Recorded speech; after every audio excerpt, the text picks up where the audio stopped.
Hai, assalamualaikum warahmatullahi wabarakatuh. Balik lagi di channel video aku. Oke, setelah sekian lama aku nggak upload video di YouTube, ya sekitar mungkin 2-3 tahun gitu. Karena saat itu aku difokuskan sama si kecil dan lumayan lama banget ya. Dan sekarang si kecil aku sudah lumayan besar. Dan ini first time video aku setelah aku berganti status menjadi seorang ibu. Nah, karena di video ini rame banget nih yang tanya-tanya. Terus memang rame banget pembahasannya. Jadi aku mau jawabin komentar-komentar yang ada di videoku ini. Karena masih banyak yang belum paham dan masih banyak yang kepo bagaimana dan gimana. Tapi sebelum aku lanjutin, boleh dong aku minta subscribe-nya dulu, like, komen, dan share ke media sosial yang kalian punya, dan jangan lupa follow Instagram aku @gigisofian. Oke, di sini aku mau bacain komentar-komentar sekaligus mau menjawab komentar-komentar yang udah masuk. Cari-cari komentar yang unik. Aku lihat ini karena sekarang udah fokus nentuin masa depan. Bismillah, bisa tambang lillah karena Allah demi orang tua, amin. Doain aku ya kak, semoga selalu kita semua. Dari Simoyenal, amin. Semoga apa yang diusahakan itu tercapai ya. Nggak ada yang nggak mungkin kalau kita mau berusaha, apalagi kita melibatkan Allah dan orang tua di setiap jalan kita.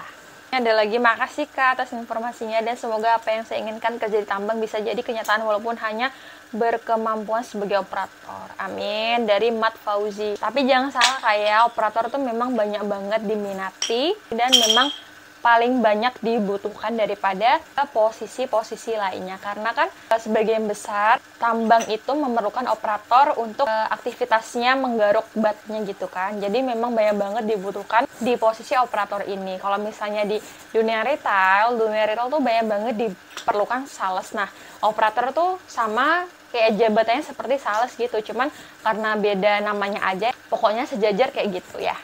Assalamualaikum Mbak Egi, anak saya S1 tambang Unsri Palembang. Gimana Mbak, anak saya kelahiran 1995 ingin kerja di tambang tapi belum keterima. Bagaimana? Bener kata Mbak Egi, anak saya minder. Tolong Mbak Egi, mohon informasinya di mana ada penerimaan tambang. Saya sebagai orang tua semikir. Ya menurut aku sebenarnya itu bukan dari orang tuanya ya, dari anaknya sendiri itu mau diminatkan kemana. Kalaupun dia kuliahnya memang pertambangan, tapi kalau dia minder bekerja di pertambangan, ngapain orang tuanya mengusahakan gitu kan. Lebih baik sih dari anaknya sendiri itu mengusahakan mau kemana kerjanya. Kalau dilihat jurusannya sih bagus, ini S1 tambang. Jadi kalau menurut jurusannya ini memang harusnya kerja di tambang sih, karena memang tambang kan. Halo kak, thanks for your information. Info, boleh tahu kak untuk CV awal ngamalnya gimana? Saya punya beberapa pengalaman tapi nggak relevan dengan dunia pertambangan. Lalu bagaimana cara membuat CV untuk masuk tambang? Kebetulan aku juga nggak punya pengalaman sih kerja di tambang, cuman bisa dicoba kakak Nixia ini. Saya ikut webinar, seminar pertambangan gitu, banyak kok disediakan di online. Cari aja di sosial media gitu ya, pasti ada. Coba-coba aja dulu, ikut-ikut seminarnya, nanti hasil sertifikatnya itu bisa dilampirkan di tempat kakak melamar ini nanti gitu. Ada dari ZHRX00.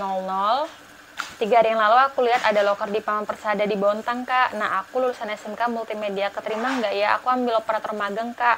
Lihat di channel sebelah yang ikut operator magang kebanyakan cowok.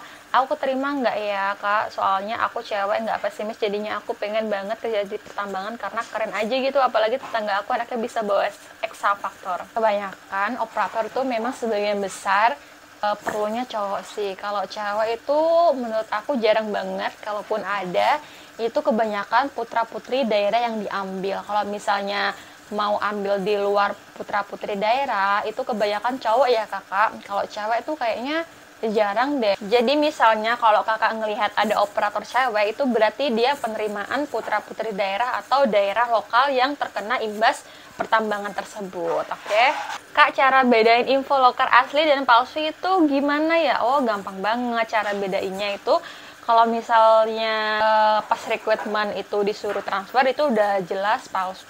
Kalau asli itu udah jelas disebar di sosial medianya perusahaan tersebut, resmi ya, resmi, pasti ada kok. Untuk info seminar pertambangan di mana Kak? Kakaknya bisa cari di sosial media. Itu banyak banget tersebar di Instagram, webinar-webinar mengenai pertambangan, entah itu apapun. Coba ikutin aja dulu. Siapa tahu bisa menjadi bekal kakaknya melampirkan sertifikat ini untuk melengkapi CV-CV-nya biar makin menarik.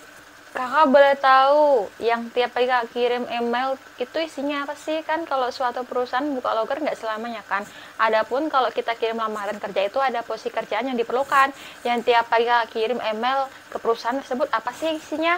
Agak bingung nih, mohon pencerahannya kakak. Oke, ini aku jawab tiap pagi waktu itu tuh aku ngirim email. Pokoknya di jam kerja lah ya, jam kerja perusahaan. Aku ngirim email tuh di loker-loker yang ada. Jadi kalau misalnya perusahaan nggak ada loker, ya udah aku nggak kirim. Kalau misalnya perusahaan buka loker, ya udah aku kirim sesuai sama loker yang dibutuhkan. Jadi itu kan kalau ngirim email itu harus ada posisi yang dituju.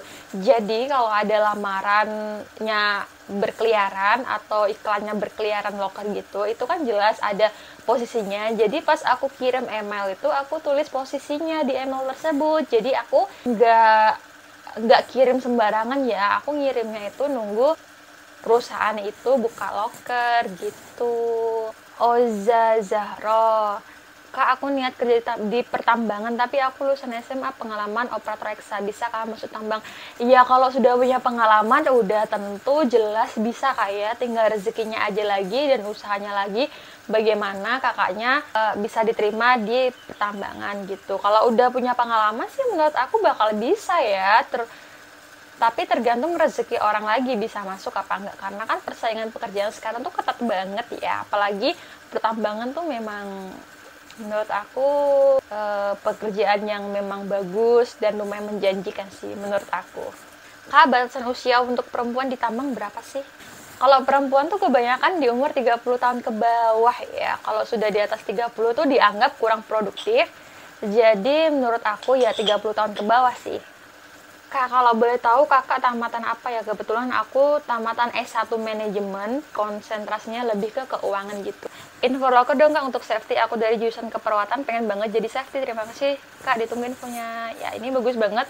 Kebetulan suami aku itu waktu kuliah jurusannya keperawatan dan sekarang dia jadi safety.